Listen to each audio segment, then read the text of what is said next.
The Interstate Highway System is one of the most transformative projects in American history. Construction began in 1956 when President Eisenhower signed the Federal Aid Highway Act. It authorized a 41,000-mile-long interstate highway system. At the time, it was estimated that the Interstate Highway System would cost approximately $26 billion, or $243 billion in today's money, and would be completed by 1972. In reality, the Interstate Highway System was completed in 1992 and cost approximately $521 billion in today's money.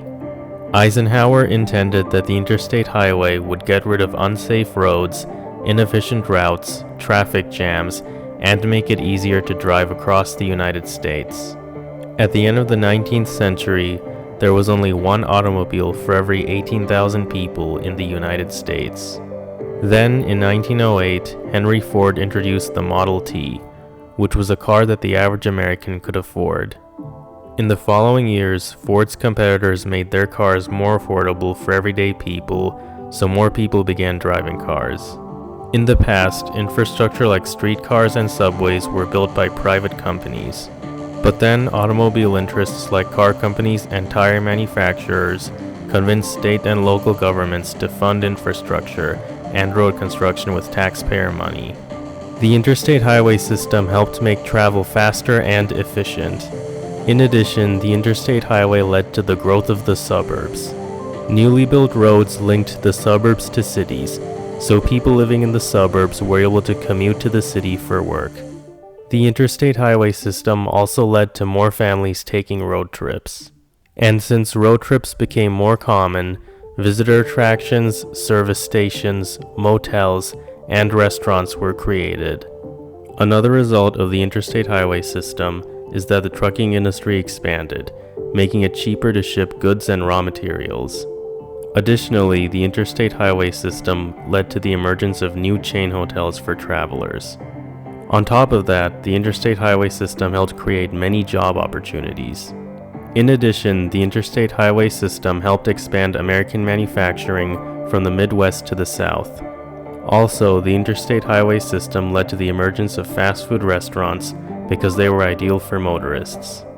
However, the Interstate Highway System also had some negative effects. For one thing, the highway was built through some communities, splitting them in half and displacing people from their homes. The Interstate Highway System also led to more Americans driving longer distances, which caused more air pollution due to the increase in the levels of carbon dioxide and other greenhouse gases. And the construction of new roads for the Interstate Highway System led to habitat destruction. Additionally, the Interstate Highway caused a population increase for counties that were near the interstate. This population increase led to previously unpopulated land being developed, which caused more habitat destruction and pollution. Also, the Interstate Highway System caused a decline in the railroad industry. This is because during the 19th century, railroads were primarily used to transport people and goods across long distances, but the Interstate Highway made it easier for people and goods to be driven across the country, which led to less people using trains to travel across the country. Finally, the Interstate Highway System led to the decline of small towns in America. This is because previous highway systems connected small towns with each other, but the Interstate Highway allowed travelers to bypass these small towns. This caused local businesses to suffer and led to people leaving small towns.